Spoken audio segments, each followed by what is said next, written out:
Bien, apreciados hermanos, vamos a empezar el segundo servicio de esta mañana. Antes de empezar, hermanos, quisiera dirigirme a Dios en la oración de reverencia para pedir su instrucción. Ruego que me acompañen desde sus asientos. Bendito Señor, acompáñanos para esta.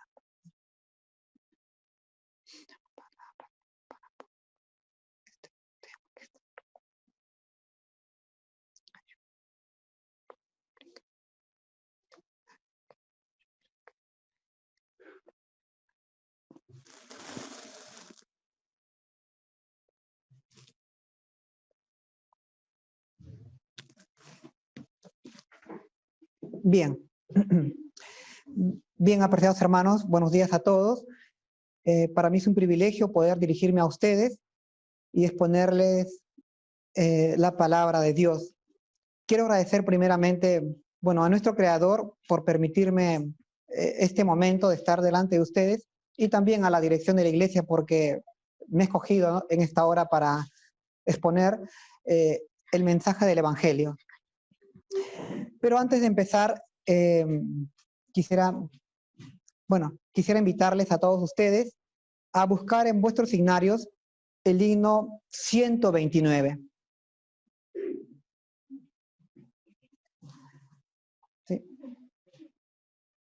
Sí, el himno 129 que se titula Yo te seguiré, oh Cristo.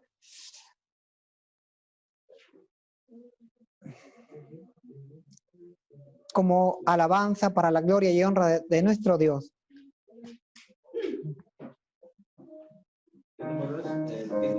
Sí, himno 129, Yo te seguiré. Sí. Bien, nos ponemos de pie y seguimos las notas. Yo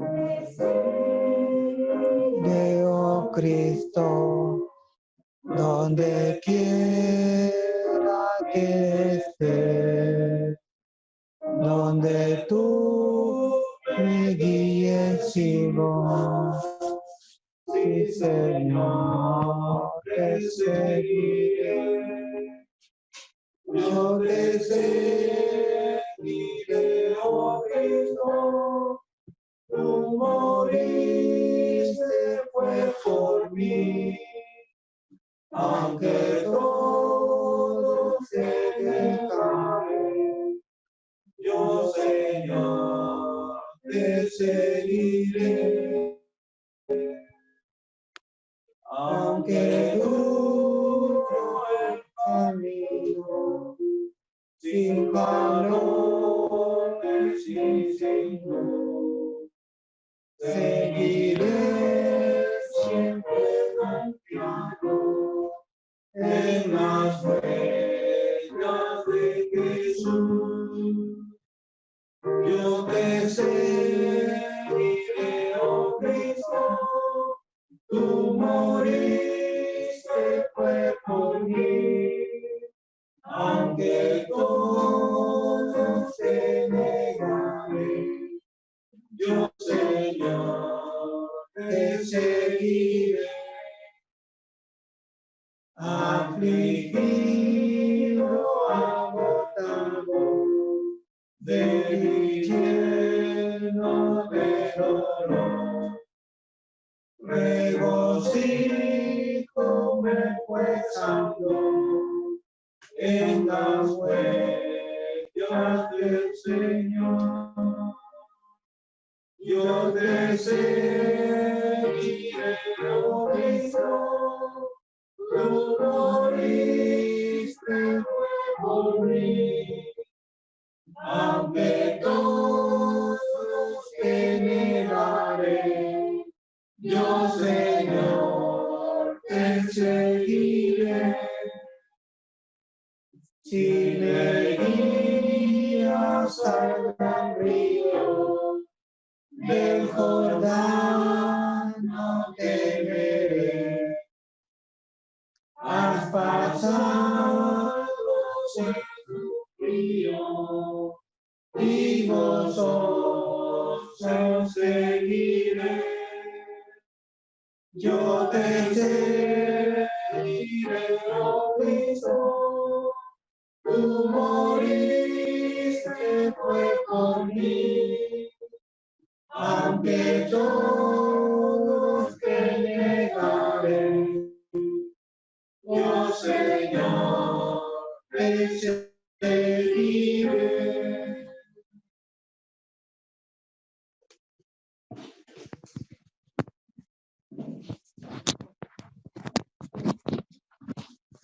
Bien, agradecemos entonces a nuestra pequeña hermanita Cecia por habernos guiado en la entonación de este hermoso himno de alabanza. Ahora, hermanos, estamos invitados a postrarnos de rodillas para dirigirnos a Dios en oración y para suplicarle que nos ayude y bendiga también la exposición de este pequeño estudio.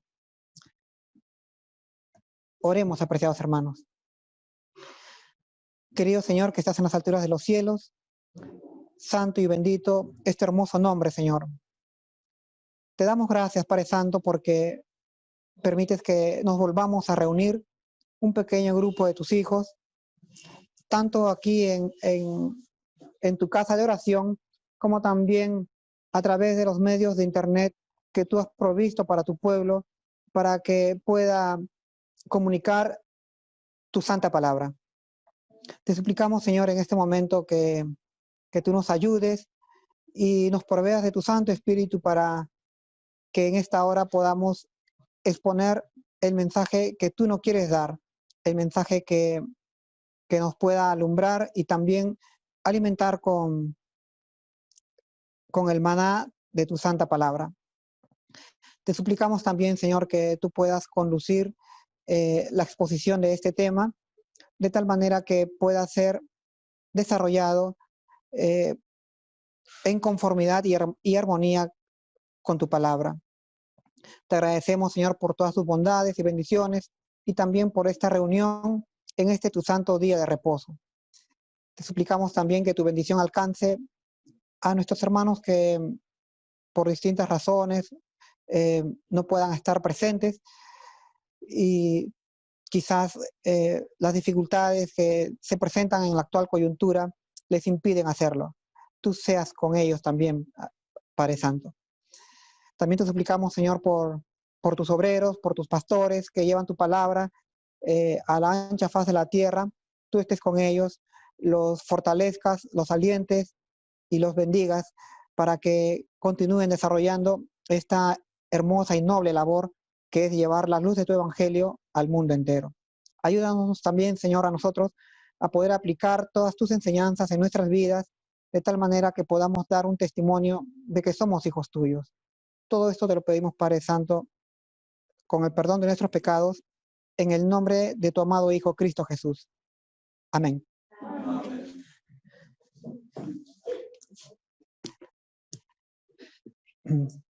Muy bien, apreciados hermanos.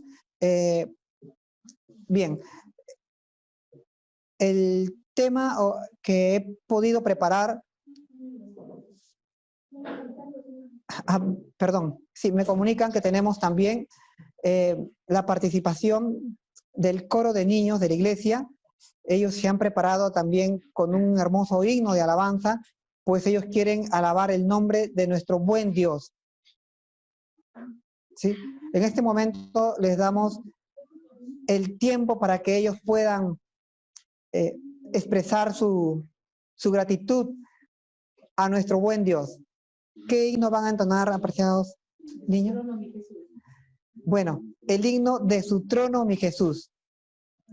Adelante con los niños de la iglesia.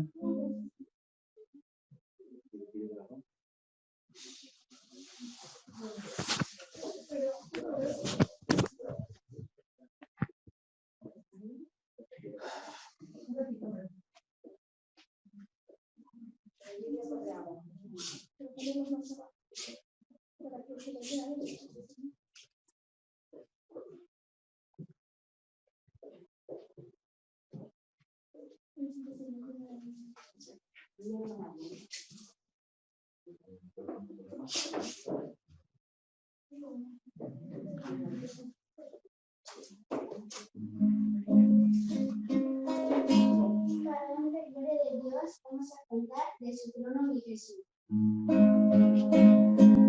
De su trono mi Jesús,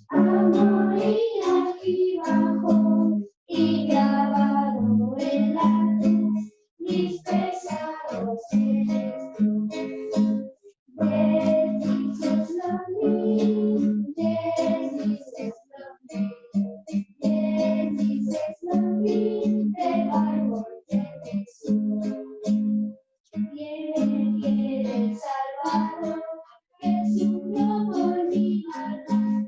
Te bendigo, mi Señor, reconozco tu bondad. ¿Qué dices lo mío? ¿Qué dices lo mío? ¿Qué dices lo mío? Te valgo de Jesús.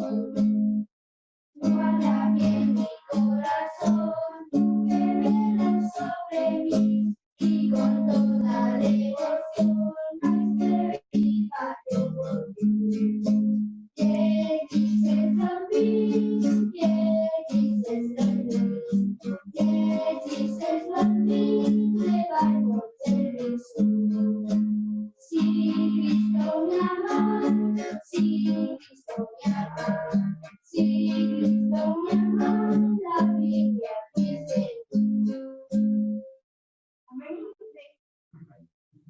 Amén. Bien. Dios bendiga a estos niños que han presentado su alabanza a nuestro Dios. Que el Señor los siga fortaleciendo, los siga animando y conduciendo por sus caminos de justicia y de santidad. Y también que alcance esta bendición a su maestra, quien les instruye de esta manera. El Señor también la bendiga. Bien. Ahora sí, apreciados hermanos, quiero exponer este pequeño estudio que he preparado para compartirlo con ustedes. Este pequeño estudio lleva por título La victoria sobre el pecado y el mensaje de la justificación por la fe. ¿Sí? Bien. La victoria sobre el pecado está contemplada en las Sagradas Escrituras, está contemplada en la Biblia. Si bien es cierto, nuestra condición natural, nuestra condición actual es de ser pecadores, ¿verdad? Porque así está escrito en las Sagradas Escrituras que no hay justo ni aun uno, ¿verdad? Sin embargo, también la Biblia profetiza, ¿verdad? Lo declara que se alcanzará, el ser humano alcanzará la victoria sobre el pecado. Y esto a través de un recurso que Dios ha provisto o desarrollado, o inventado, podríamos decir, y que lleva o se denomina como la justificación por medio de la fe. Es decir, el hombre va a conseguir ser declarado justo otra vez, ¿sí? Como al principio, antes de la caída, va a conseguir ser declarado justo por la fe en el Hijo de Dios. El tema de la justificación por la fe es un tema muy importante en este caso, o fundamental para el creyente, y más concretamente para el creyente adventista, pues es en el seno de la Iglesia Adventista en la que se ha podido desarrollar mejor, ¿sí? O más consistentemente este tema de la justificación por la fe, pues está en armonía con el mensaje de las Sagradas Escrituras. En realidad, el tema de la justificación por la fe pone como centro de estudio a nuestro Señor Jesús, quien con su sacrificio en la cruz consiguió para el hombre el perdón, la salvación y la redención. Y es el propósito de Dios que toda la humanidad pueda venir a esta salvación que Dios ha preparado. Pero esta salvación, como vemos en las Escrituras, se consigue a través de la fe. Vamos a empezar leyendo en el libro de la Revelación el siguiente párrafo. En Apocalipsis 19, versos del 6 al 8, aunque quisiera centrarme básicamente en el versículo 8, pero para dar cuenta al contexto, vamos a leer todo el párrafo, que nos dice así: Yo oí como la voz de una gran multitud, como el estruendo de muchas aguas, y como la voz de grandes truenos que decían: Aleluya, porque el Señor, nuestro Dios Todopoderoso, reina.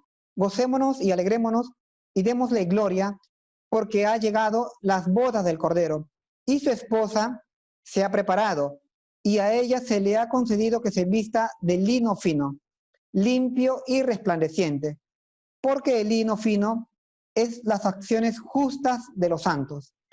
¿Sí? Bien, este párrafo de las Sagradas Escrituras, en este caso de Apocalipsis 19, versos del 6 al 8, está inserto en lo que es la alabanza de una gran multitud delante del trono celestial. Y es una continuación de la alabanza que se hace en el capítulo 7 del mismo libro de Apocalipsis, en el versículo 9, cuando nos habla de aquella gran multitud que estaba provista de arpas y también de vestiduras blancas delante del trono de Dios, alabándole. El detalle que aquí queremos destacar es el tema de las vestiduras de lino, las vestiduras blancas, ¿sí? Esta vestimenta que nos dice aquí representa las acciones justas. Acciones justas. Sabemos que en el Salmo 119, 172, ¿sí? En el Salmo 119, 172, se nos dice que la justicia es guardar los mandamientos. En este caso, podríamos decir que las acciones justas de estos santos vestidos de lino, de vestidos blancos, vendrían a ser su obediencia a los mandamientos de Dios. En realidad, el mensaje de la vestimenta lo encontramos desde el principio de la Biblia, pero queremos remitirnos a Apocalipsis 3, en lo que es el mensaje a la Odisea. En el versículo 18 de Apocalipsis 3 se nos dice que hay una recomendación de parte del Señor Jesús o del testigo fiel que nos dice o que dice a la iglesia de la Odisea, que vendría a ser la iglesia adventista, ¿verdad? Pues somos los laodicenses. La recomendación de que compren de Jesús vestiduras blancas para que no estén desnudos. ¿Sí? ¿Verdad? De acuerdo, ¿no? Entonces, ahí tenemos una pequeña, entonces, un pequeño acercamiento a lo que son las vestiduras blancas de las que están vestidos esta multitud, ¿sí? Esta multitud que está delante del trono de Dios. Pero también esta misma alusión a las vestiduras blancas, como ya hemos mencionado, se encuentra en Apocalipsis 7, 9, cuando nos dice que el apóstol Juan vio una enorme multitud que estaba, dice, con arpas y con vestiduras blancas, ¿no? Y aquellas vestiduras blancas, sí, que indicaban que habían pasado por una gran tribulación, nos dicen en el versículo 13 de este mismo capítulo 7. Sin embargo, también en el capítulo 16 del mismo libro de Apocalipsis, en el versículo 15, Apocalipsis 16, 15, se nos da otra recomendación, ¿sí? En el contexto del derramamiento de la sexta copa de la ira, palabras del Señor Jesús, dice a la iglesia que... Sí, puedes leer, hermanita, a ver, adelante. Aquí yo vengo como ladrón. Bienaventurado el que vela y guarda sus ropas, para que no ande desnudo y vean su vergüenza. Exacto. Otra vez se reitera el mismo mensaje que se le dio a la Odisea, ¿verdad? En el contexto del derramamiento de la sexta copa de la ira de Dios. Estamos entonces en un contexto del tiempo del fin. En este caso estamos hablando de la iglesia del tiempo del fin, de la iglesia de los últimos días, ¿verdad? Sí. Entonces, el Señor Jesús recomienda a la iglesia que no se olvide de las vestiduras de justicia, ¿verdad? De las vestiduras blancas que Él ha preparado, porque Él dice viene como ladrón en la noche. Y nosotros sabemos que cuando el ladrón viene sin avisar, ¿sí? Viene de sorpresa. Y nosotros nos enteramos que el ladrón ha venido. ¿Cuándo nos enteramos? Cuando sí, nos despertamos, ¿verdad? Cuando nos enteramos que el ladrón ha venido cuando vemos que faltan las cosas en el hogar, ¿no? Cuando el ladrón ya hizo su trabajo. Es decir, nos enteramos después. Esta es la idea, ¿no? Pero el mensaje aquí es que la iglesia, cuando estén derramándose las copas de la ira de Dios, que es un evento que ocurrirá en el futuro, Dios, en este caso el Señor Jesús, recomienda que no se olvide de ponerse las vestiduras de justicia, las vestiduras blancas, ¿verdad? Es el mismo mensaje que se le da a la Odisea. Estamos hablando entonces de un contexto final.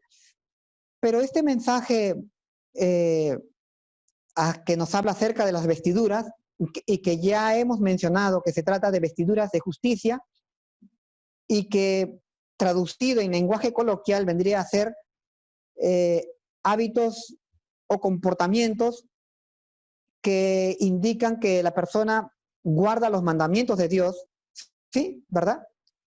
Porque eso nos dice Apocalipsis 19:8, ¿no? Para volver a reiterarlo, que nos dice que las vestiduras blancas son las acciones justas, es decir, el comportamiento en armonía con los mandamientos de Dios. Esto para nosotros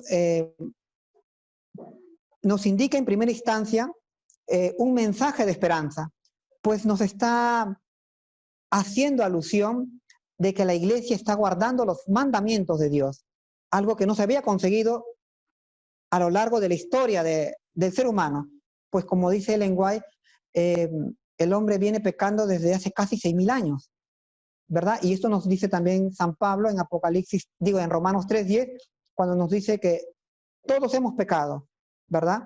Todos caímos, todos, ¿verdad? Seguimos nuestros propios derroteros y hemos pecado, ¿sí? Y de la misma manera también vemos en Isaías 59:2, cuando nos dice de que nuestras iniquidades nos han apartado de Dios. Sin embargo, aquí estamos viendo que la iglesia, el pueblo de Dios, ha alcanzado otra vez a guardar sus mandamientos. Y lo mismo está escrito en Apocalipsis 12:17, ¿sí? Cuando San Juan declara que él ve aquel remanente, aquellos hijos de la mujer, ¿verdad? Aquella descendencia de la mujer que guardaba los mandamientos de Dios y tenía la fe del Señor Jesús, ¿sí? Entonces, el tema de la justificación por la fe versa acerca de la justicia, en primer lugar, ¿verdad? Porque la justificación tiene que ver con lo que es la justicia, y más concretamente con los mandamientos de Dios, ¿no? Pero recordemos que las vestiduras también nos llevan o nos remiten a otro momento en las Sagradas Escrituras, a aquel momento en que nuestros padres, allá en el Edén, desobedecieron a Dios, ¿sí? Entonces, ¿qué ocurrió en el huerto del Edén? Sabemos por el relato bíblico en Génesis capítulo 3 que nuestros padres, luego de la desobediencia, se vieron desnudos, ¿verdad? Nuestros padres se vieron desnudos. Y entonces ellos, de acuerdo a su inteligencia, de acuerdo a su sabiduría, tomaron una decisión: vestirse otra vez, conseguir vestiduras. Y dice que Adán y Eva elaboraron vestidos de hojas de higuera, ¿verdad? Sí, ellos elaboraron vestidos de hojas de higuera y entonces se cubrieron porque, de acuerdo a lo que nos dice también el Espíritu de Profecía, ellos habían perdido por el pecado su cobertura, aquella vestimenta de luz que los cubría. Entonces, ellos fabricaron vestidos de hojas de higuera y con esto ellos consideraban que resolvían su problema de la desnudez. Entonces ellos creían que estaban vestidos, pero luego el relato de Génesis 3 nos dice que cuando Dios habló a Adán, Adán se escondió de Dios y le dijo, Dios le pregunta, ¿no? ¿Por qué te escondes, Adán? Y Adán le dice, bueno, me escondo porque tengo miedo y porque estoy desnudo. Pero Adán no estaba desnudo, Adán ya había fabricado una cobertura de hojas de higuera, ¿verdad? Entonces, el asunto de la vestimenta no tiene que ver con algo externo que nos cubre, ¿verdad? Porque Adán estaba cubierto ya, tenía una vestimenta. no tiene que ver entonces con esto, tiene que ver entonces con algo interno. Si no es con algo externo, tiene que ser con algo interno, ¿no? Entonces, y es como nos estaba relatando este versículo de introducción de Apocalipsis 19:8, que nos hablaba de que la iglesia se había vestido con vestidos blancos de lino, que eran vestidos de justicia, ¿sí? Entonces, esto es lo que Adán estaba buscando, otra vez volver a los caminos de Dios, a la obediencia a los mandamientos de Dios. Tenemos en el libro de Eclesiastés, en el capítulo 7 y verso 29, la siguiente expresión. He aquí solamente he hallado esto, que Dios hizo al hombre recto, pero ellos buscaron muchas injusticias. En la traducción que yo he encontrado, ¿no? Hay otras traducciones que dicen muchas perversiones o otros caminos, ¿sí? Pero Dios entonces hizo al hombre recto, hizo al hombre, digamos, que se conduzca de acuerdo a los cauces de su palabra o de su ley, ¿sí? Pero por la desobediencia, entonces el hombre perdió esta cualidad o este atributo de su carácter. Lo que quiero destacar aquí es que la vestidura tiene que ver entonces con una cualidad interior, no con una cualidad exterior. No con una vestimenta exterior, sino con una vestimenta interna. Y que Ellen White lo menciona en la mayoría de sus escritos como el carácter. Entonces el hombre había perdido allí en el Edén, cuando desobedeció, el buen carácter que Dios había puesto en él. Es decir, ese carácter manso, ese carácter humilde, ese carácter que vemos en el Señor Jesús, ese carácter que es respetuoso por los demás, ese carácter que se preocupa por el prójimo, ¿verdad? Y también se preocupa por agradar a Dios. Este buen carácter el hombre lo había perdido. Pero entonces, ¿qué ocurre allí en este evento del Génesis, en este evento de la caída? Bueno, Dios fabrica una nueva vestimenta para el hombre. El hombre se había vestido de una vestimenta de acuerdo a su inteligencia, vestimentas de higuera, de hojas de higuera, pero Dios le fabrica a él una nueva vestimenta, que son vestimentas de pieles, ¿verdad? Esto lo dice el relato de Génesis, ¿sí? Y Dios cubrió al hombre con túnicas de pieles. Pero como ustedes podrán darse cuenta, hermanos, para ponerle pieles o vestimentas de pieles al hombre, ¿qué hay que hacer? Sí, hay que quitarle la piel al animal. Pero para quitar la piel al animal hay que quitar la vida, hay que sacrificar o quitar la vida al animal. Luego que hemos quitado la vida al animal, entonces se puede quitar la piel al animal, ¿no? Entonces, aquí está la idea, está presente la idea de un sacrificio, como ustedes han mencionado, de un sacrificio. Y esto es lo que nos dice también San Pedro, ¿verdad? Cuando nos habla de que el Señor Jesús fue el cordero inmolado desde el principio, ¿verdad? Aquel cordero que fue sacrificado desde el principio.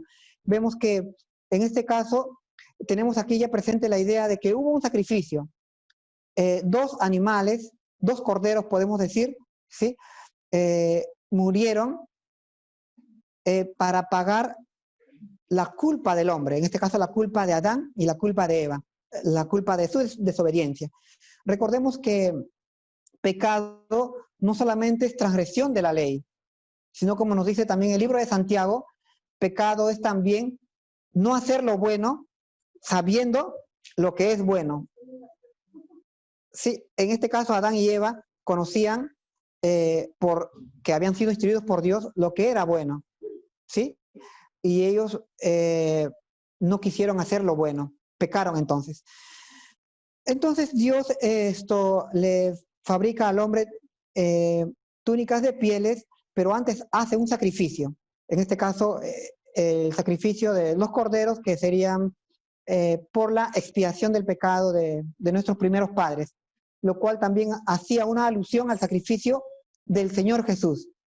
Entonces, hermanos, la obra redentora del Señor Jesús, este sacrificio que Él hace en la cruz, es también una alusión al sacrificio por nuestros pecados, ¿sí? Por los pecados, digamos, en extenso, por los pecados de toda la humanidad, incluidos los de Adán, hacia adelante, ¿verdad? Pero también este sacrificio del Señor implica, y esto es a lo que yo quería remitirme como el centro de este tema, no solamente el perdón, sino implica también proveernos de su justicia, ¿no? De este manto de pieles o este manto de justicia que Dios ha elaborado y no el hombre. Y muy bien también lo dice Ellen White cuando hablando de la justificación por la fe, ella dice que el manto de justicia de Dios es un manto que no ha sido fabricado por ningún ser humano, sino que ha sido elaborado en el telar de los cielos. Es decir, en el cielo se ha elaborado este manto de justicia, estos mantos de pieles con que Dios cubrió a Adán y Eva, pero bueno, lo digo metafóricamente, que era una representación del manto de justicia que Dios había elaborado en el cielo, o lo que es equivalente a decir que Dios había elaborado un plan de salvación. Sí, el plan de salvación se hizo allá en el cielo en un concilio entre el Padre y el Hijo, como ustedes recordarán, ¿verdad? Entonces, cuando hablamos de justicia o de justificación o del plan o de la idea de justificación por la fe, en realidad estamos hablando del plan de salvación o estamos hablando del evangelio que salva, del evangelio que restaura, ¿sí? Estamos hablando de esto. Entonces estamos hablando de un evangelio eterno. En otras palabras, podríamos decir que hablar de la justificación por la fe es hablar del evangelio. De todo lo que nos habla las Sagradas Escrituras, desde el Génesis hasta el Apocalipsis, ¿no? Y es una obra que se centra en el Señor Jesús redimiendo a la humanidad de sus pecados, pero no solamente concediéndoles el perdón, sino también limpiándoles y purificándoles. Esto que estamos mencionando de una limpieza y una purificación en realidad tiene que ver con la obra sacerdotal del Señor Jesús allá en el cielo, en el santuario celestial. Pues, ¿qué está haciendo el Señor Jesús en el cielo? Sabemos que el Señor Jesús está ministrando allí como sumo sacerdote, recibiendo nuestras oraciones, nuestras confesiones, nuestros arrepentimientos y presentándolas, limpiándolas, ¿verdad? Con su propia sangre derramada en la cruz, dándonos el perdón, pero también purificándonos, limpiándonos, porque hay dentro del santuario hay una etapa, ¿verdad? Que se llama la purificación del santuario, ¿verdad? Es correcto, entonces, ¿no?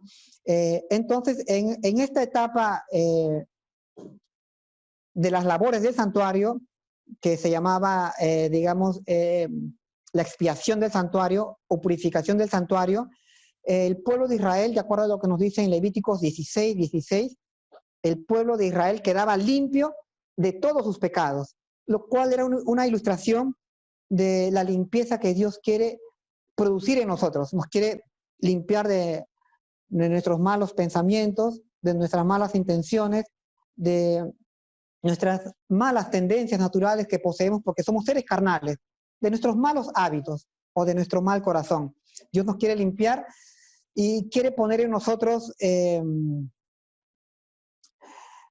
aquellas enseñanzas que tienen que ver con la obediencia a sus santos mandamientos. Bien. En Romanos 7:12 nos dice que la ley de Dios es santa, justa y buena, ¿no?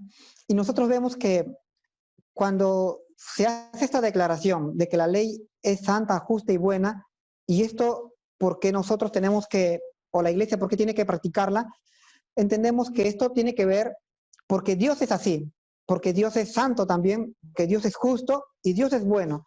Y en el principio, cuando Dios nos creó a su imagen y a su semejanza, ¿verdad? ¿Verdad? Fuimos hechos de esta manera, así nos lo dice Génesis en el capítulo 1, ¿no? Los versos me parece 26, 27, desde el 24.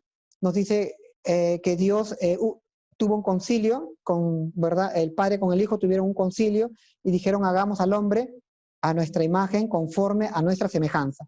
Es decir, estaba hablando de que tuviésemos su carácter. Y la ley de Dios se menciona que es santa, justa y buena.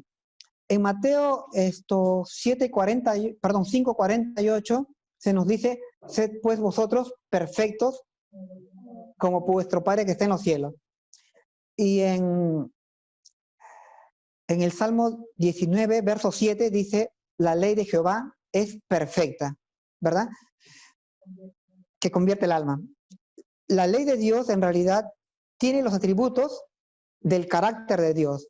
En Apocalipsis 15:4, cuando se habla acerca de la alabanza que se le hace a Dios, de parte de los ángeles, nos dice, solo tú eres santo, hablando de Dios, solo tú eres santo, así como la ley es santa.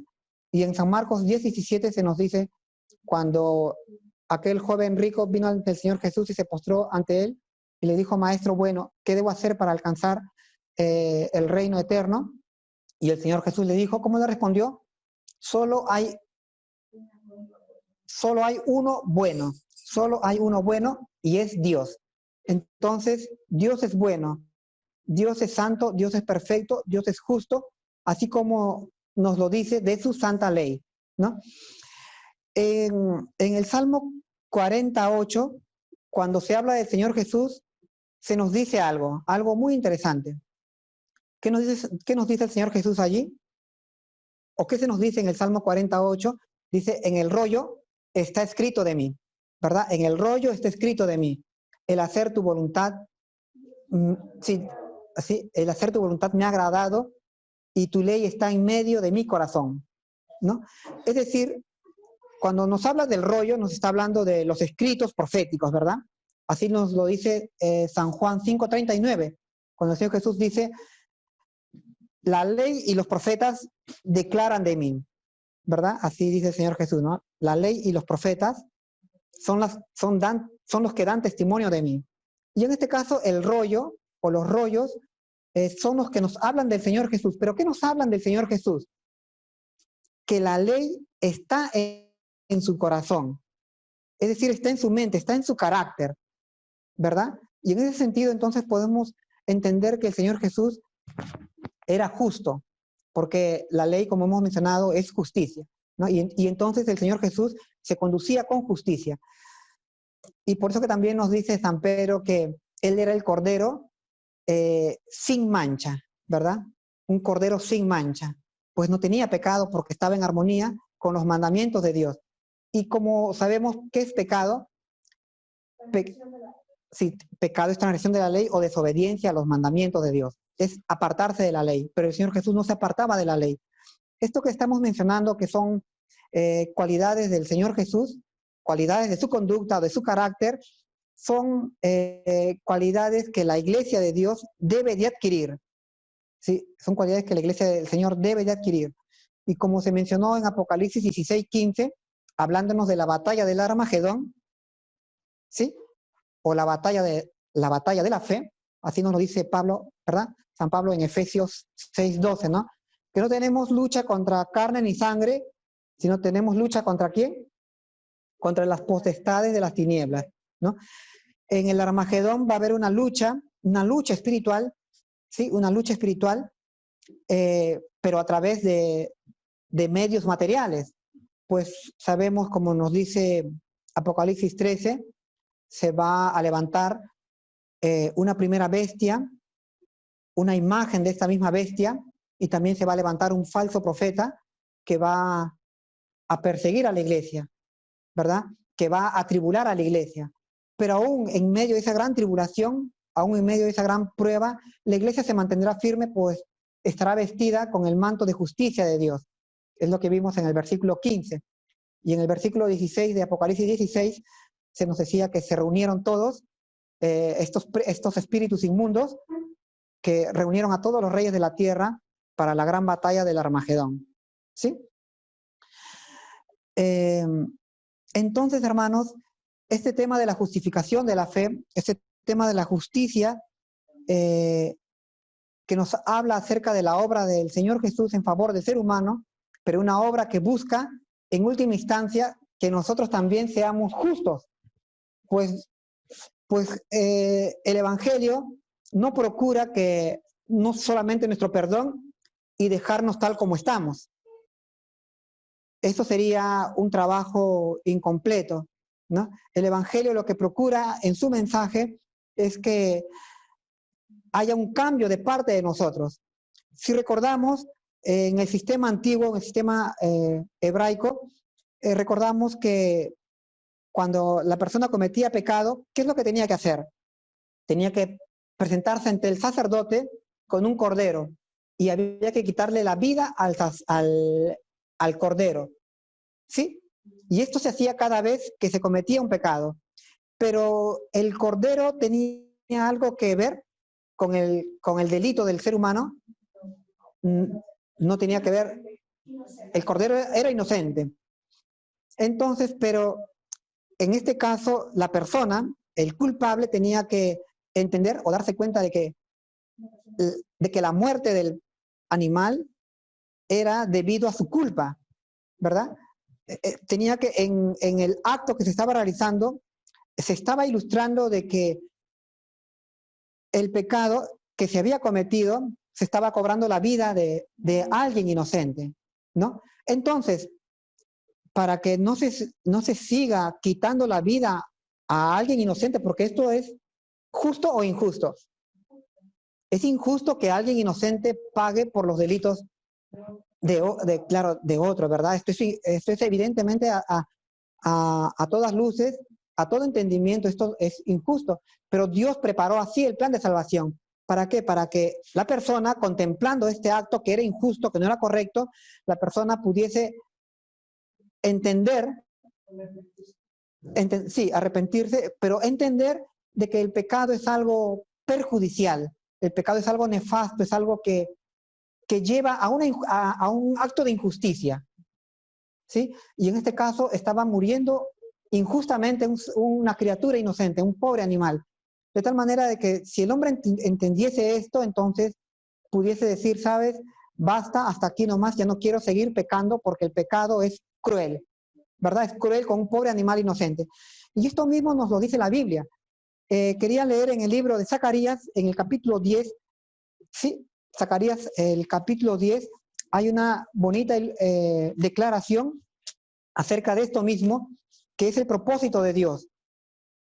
¿Sí? Perdón, Zacarías, el capítulo 12, verso 10, nos dice así: derramaré sobre la casa de David y sobre los moradores de Jerusalén espíritu de gracia y de oración, y mirarán a mí, a quien traspasaron. ¿Sí? Y mirarán a mí, a quien traspasaron, y llorarán, como se llora por un hijo unigénito, afligiéndose por él como quien se aflige por el primogénito. ¿Sí? Este verso, con esta declaración, lo que nos hacen entender, hermanos, es primeramente el sacrificio del Señor Jesús en la cruz, ¿verdad? Porque ¿a quién traspasaron? ¿A quién traspasaron? Fue a Cristo Jesús, ¿verdad? Con una lanza allá en la cruz del Calvario. También lo traspasaron con unos clavos cuando lo crucificaron, ¿verdad? Cuando lo alzaron allí en aquel madero y murió en una muerte atroz, ¿verdad? Una muerte atroz. Pero él era inocente, pero moría por nuestros pecados, ¿verdad? Entonces nuestros pecados eran tan nefastos, tan perjudiciales, que llevaban a una muerte injusta de alguien que no se lo merecía, ¿no? Pero esto Dios nos está presentando de esta manera porque Dios no quiere que nosotros muramos. Pero hasta ahora el hombre muere, ¿verdad? Hasta ahora sigue esta maldición. Vemos que en nuestros miembros, a medida que pasa el tiempo, va operando esta ley, ¿verdad? Nuestras células se van desgastando y venimos decayendo, en declive, porque el pecado aún continúa en nosotros. Pero acá nos dice el verso que llegará el momento en que miraremos a quien traspasaron y lloraremos por él como se llora por un hijo. Entonces, cuando un hijo muere, ¿cómo es? ¿Cómo es la tristeza de los padres? Cuando un hijo, el primer hijo sobre todo de los padres, yo no tengo esta experiencia, pero yo entiendo como padre, ¿no? Que cuando un hijo muere, y sobre todo el primer hijo cuando muere, debe ser muy doloroso, ¿verdad? Muy doloroso. Han habido noticias al respecto. Leí en el periódico que una familia, unos padres, tenían un solo hijo, un único hijo, y su hijo, el joven, era un joven universitario, una gran promesa. Tenía todo el futuro por delante. Un buen hijo, bien criado, bien cuidado, educado con lo mejor que se podía. Pero el hijo salió una noche, un sábado, de fiesta con los amigos y ya no volvió más a casa. Había fallecido en un accidente. Entonces los padres, al enterarse de la noticia, tanto fue su dolor que no lo pudieron soportar. Y dice la noticia que se quitaron la vida a estos padres, estos ancianos padres, por su hijo. Entonces el dolor por perder un hijo es muy grande, pero así nos dice la Escritura, ¿no? Lo quiero reiterar otra vez en Zacarías 12:10, que cuando veamos al Señor Jesús y comprendamos la magnitud del pecado, la magnitud de la transgresión de los mandamientos de Dios, entonces lloraremos. Lloraremos como quien se llora por un hijo unigénito, ¿no? Y nos afligiremos, ¿verdad? Y dice en el versículo 11, y en aquel día habrá gran llanto en Jerusalén. ¿Sí? Un gran llanto como en el valle de Megido. Justamente otra vez volvemos a Apocalipsis 16, a la sexta copa de la ira, ¿sí? Apocalipsis 16, el capítulo del derramamiento de las copas de la ira de Dios, y sobre todo, cuando nos habla de Megido, estamos viendo el derramamiento de la sexta copa. Cuando se nos dice que tengamos cuidado de no olvidarnos de ponernos la vestimenta de la justicia de Jesús, esa vestimenta blanca. No olvidemos, ¿no? Entonces, aquí se profetiza que en el tiempo final la iglesia, hermanos, logrará entender esto, logrará entender que Dios no quiere que sigamos por nuestros caminos erróneos, equivocados, sino quiere, porque eso es el propósito de la fe, quiere que guardemos sus mandamientos. Así es escrito en Romanos 3:31. Sí, dice, ¿por la fe invalidamos la ley? No, dice, no, en ninguna manera, sino que por la fe confirmamos o reafirmamos la ley. Es increíble, ¿verdad? Pero esto no se enseña en las demás denominaciones, porque en las demás denominaciones se dice, bueno, la fe me basta para ser salvo y para ir al reino de Dios. Pero acá nos dice que la fe debe confirmar la ley. Si no, no es una verdadera fe, de acuerdo a lo que enseña la Biblia, ¿no? La verdadera fe debe llevar entonces a una confirmación de la ley en nuestras vidas. Es decir, la verdadera fe debe llevar a un cambio. Debemos abandonar el pecado, ¿verdad? Y cambiar y dejar de sacrificar a aquel cordero. ¿Sí? Y esto lo entenderá la iglesia en el tiempo del fin. Pues toda esta ilustración que o estos versículos que hemos mencionado en Apocalipsis sobre todo, son mensajes para la iglesia en el tiempo del fin. Quiero terminar leyendo un pasaje en el libro de Daniel, Daniel el capítulo 12, ¿sí? Daniel el capítulo 12, que en realidad el capítulo 12 es una extensión del capítulo 11, ¿verdad? Y en realidad también es una extensión del verso 40, del capítulo 11 de Daniel, el mensaje para el tiempo del fin. Se nos dice aquí en el capítulo 12 de Daniel, 12:3, que los entendidos resplandecerán como el resplandor del firmamento, y los que enseñan la justicia,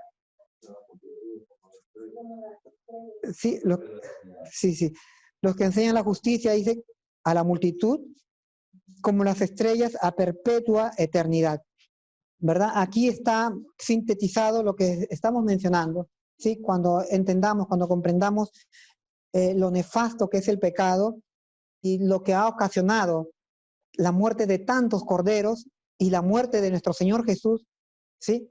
Todos ellos inocentes, todos ellos actos injustos, pero así Dios obró para poder hacernos entender, darnos esta luz, y como dice aquí Daniel, los entendidos resplandecerán, aquellos que enseñan la justicia, es decir, aquellos que enseñan las bondades de los mandamientos de Dios, resplandecerán otra vez, ¿no? Así como se vio en el pasaje inicial de Apocalipsis 19:8, la iglesia resplandecía con esta vestimenta de lino. Aquí también Daniel nos dice que resplandecerán como las estrellas, ¿sí? Aquellos entendidos que enseñan los mandamientos de Dios. Esto que perdió nuestro padre Adán y Eva, ¿verdad? Otra vez lo volveremos a obtener. La iglesia volverá a ser fiel, a guardar todos los mandamientos de Dios. Esto es una promesa de Dios y es una profecía, y seguramente muy pronto, yo creo, se conseguirá, pues la coyuntura actual nos enseña que ya estamos en el principio de dolores, ¿verdad? En este principio de dolores, y pronto las escenas que se describe tanto en Apocalipsis como en Daniel, ¿verdad? Aquellas escenas en las que se tomará cautivo a la iglesia del Señor, aquellas escenas de la cautividad que nos relata Daniel desde el capítulo 1, y todas aquellas tribulaciones veremos producirse. Pero si nosotros estamos afirmados y estamos entendidos en lo que Dios nos enseña en su palabra, podremos también llegar a resplandecer. Un detalle más. La Escritura dice que cuando nosotros, en este caso Ellen White, pero la Escritura también lo dice, cuando nosotros lleguemos a resplandecer, es decir, cuando obtengamos otra vez la imagen de Dios, entonces Cristo volverá a la tierra.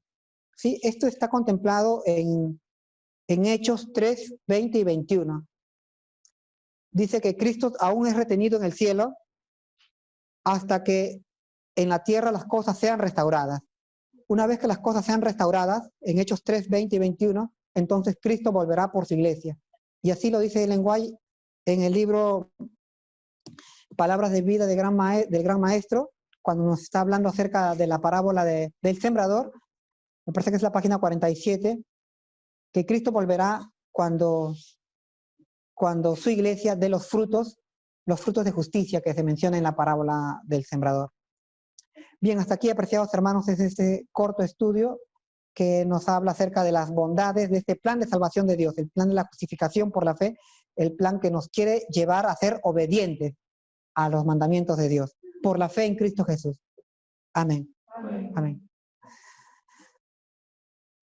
Sí, adelante, tenemos una pregunta de nuestra hermana. ¿Podría cantar un himno?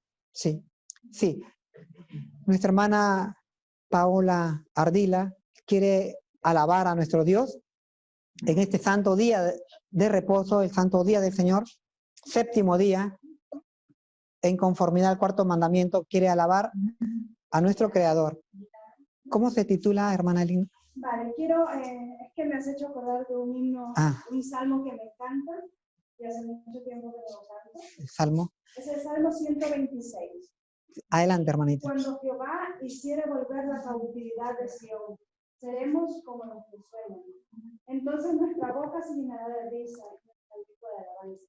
Entonces dirán entre las naciones, grandes cosas ha hecho Jehová con estos. Grandes cosas ha hecho Jehová con nosotros. Estaremos aquí. Bien. Sí, porque sí, más nítido.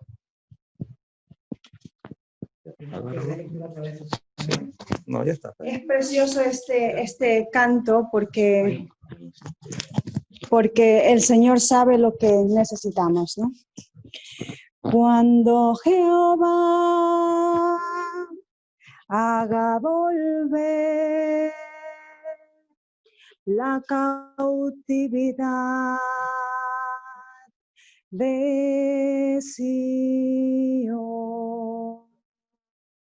cuando Jehová haga volver la cautividad de Sión. Nuestra boca se llena de risa, nuestra lengua de alabanzas. Grandes cosas ha hecho Jehová, estaremos alegres Nuestra boca se llenará de risa, nuestra lengua de alabanzas. Grandes cosas ha hecho Jehová, estaremos alegres.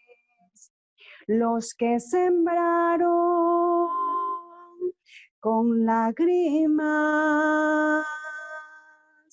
con regocijo segarán. Los que sembraron con lágrimas, con regocijo segarán. Irán cantando, también irán llorando los que llevan la preciosa semilla, mas volverán a venir con regocijo, trayendo sus cabillas. Irán cantando, también irán llorando los que llevan la preciosa semilla, mas volverán a venir con regocijo, trayendo sus cabillas.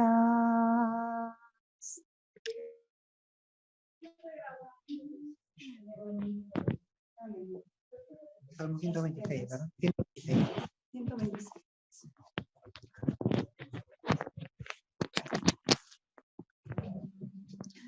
Muy bien. El Señor bendiga a nuestra hermana Paola Ardila y a este hermoso salmo de alabanza y gratitud a nuestro Dios. Salmo 126, que alude el canto de los cautivos a Sión. Y es lo mismo que está escrito también en Apocalipsis 15, 1 y 2, ¿verdad?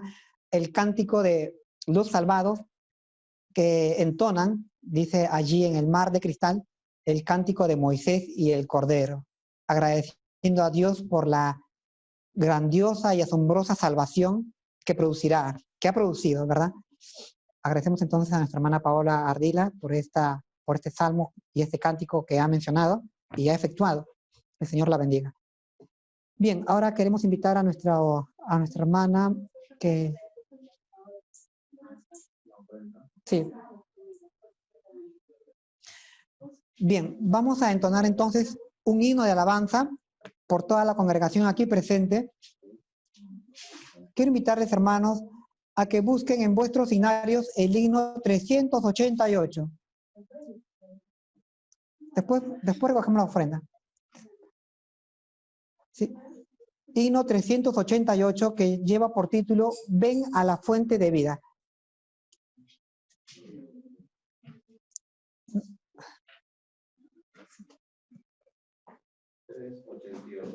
Sí.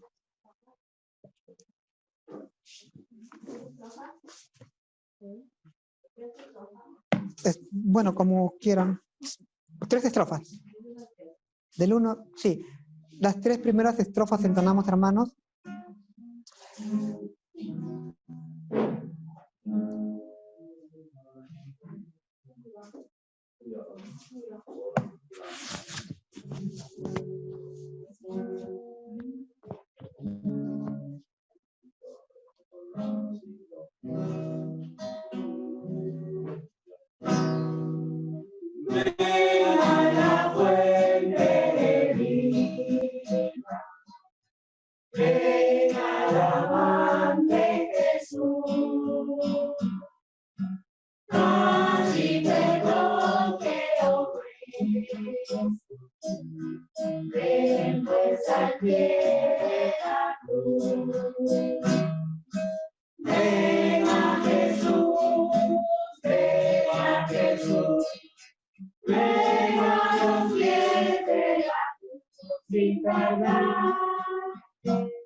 Ven a Jesús, ven a Jesús.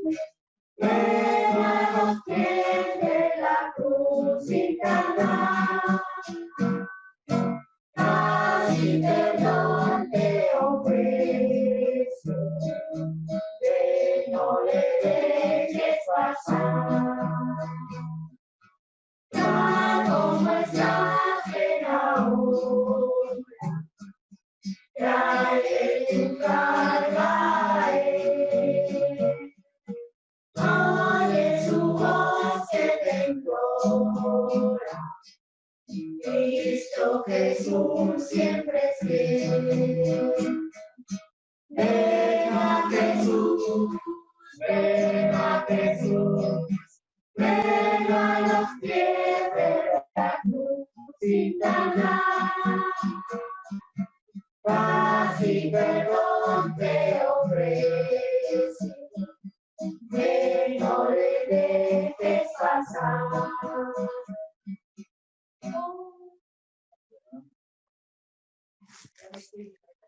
Amén.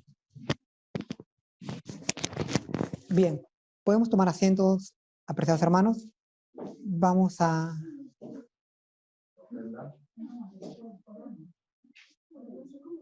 Bien, estamos invitados ahora a postrarnos de rodillas, apreciados hermanos, y a dirigirnos a Dios en oración. Quiero pedir a nuestro hermano Oscar que nos ayude en la oración.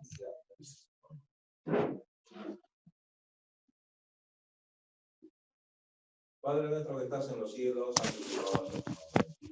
Gracias, Señor, porque tenemos aquí, nos has congregado aquí en la iglesia espiritual, para poder, Señor, escuchar tu santa palabra. Gracias porque hasta aquí, una vez más, Señor, nos das esta oportunidad de seguir alimentándonos en nuestra vida espiritual.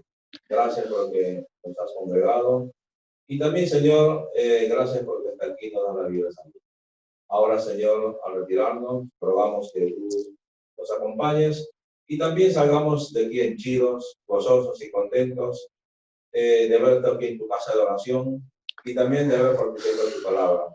Gracias, Señor, porque moriste en la cruz por nosotros y así, Señor, pudiste ahora darnos esta oportunidad de alcanzar esta salvación. Te rogamos que nos ayudes en nuestras luchas, en nuestras batallas, en las dificultades que cada vez tenemos que afrontar. Acompáñanos, ayúdanos a vencer y así seguir adelante en este camino que nos has hecho conocer. No permitas que el desánimo, por ahí las atracciones de este mundo, nos distraigan, sino más bien, tu Señor, ayúdanos cada día con tu Espíritu Santo a introducirnos nuestras mentes y así seguir en este camino, en este objetivo que tenemos por delante de la patria celestial. Te rogamos que siempre tu Señor nos acompañe en todo momento. Y así también, Señor, por cuanto de tus hijos que tienes en este mundo, tú también cuidas a uno de ellos. Y cuantos que pasan momentos duros en sus vidas, muchos que han perdido sus seres queridos por esto que está pasando. Tu Señor, fortaleza sus corazones, consueles a aquellos que han perdido y que sí, Señor, también que esto sirva también de un aviso de tu pronta venida. Ayúdanos a entender tu palabra, ayúdanos a entender que estamos en los minutos finales de este mundo y que esto que está sucediendo son cumplimientos proféticos que tú ya le habías anunciado y que nosotros ahora debemos estar apercibidos. Quédate con nosotros por el resto del día. Te suplicamos en nombre de tu amado Jesús. Amén. Amén. Amén. Ahora sí recogemos las ofrendas, ¿verdad? No sé. Representes al Señor, su amor vive y puro, les daba gran valor. Palabra que consuelo y hecho de bondad. Jesús los recibía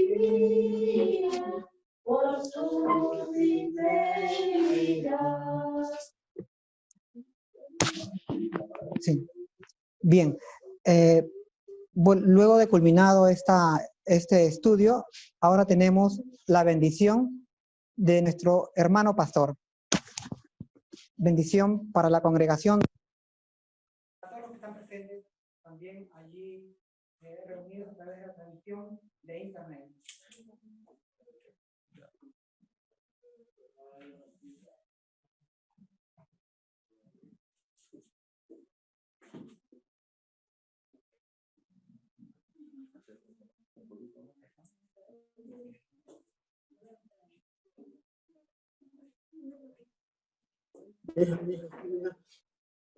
Dile que no me deja entrar el audio. Ahora sí. ¿Se oye? Sí. Que antes no me permitía el audio entrar, no me habían dado paso. Bien, estamos entonces reverentes para recibir la bendición. Y veo un buen y bonito número en la iglesia, me alegra mucho. Estamos reverentes. Jehová te bendiga y te guarde, haga resplandecer Jehová su rostro sobre ti y tenga de ti misericordia. Jehová alce a ti su rostro y ponga en ti paz. Amén. Amén. Feliz sábado para todos. Bendiciones. ¡Feliz sábado! Feliz sábado. Que el Señor os bendiga a todos. Ánimo y adelante. Y felicitaciones a los niños que siempre están con sus instrumentos. Dios bendiga a cada uno. Chao. Sábado. Feliz sábado. Feliz sábado.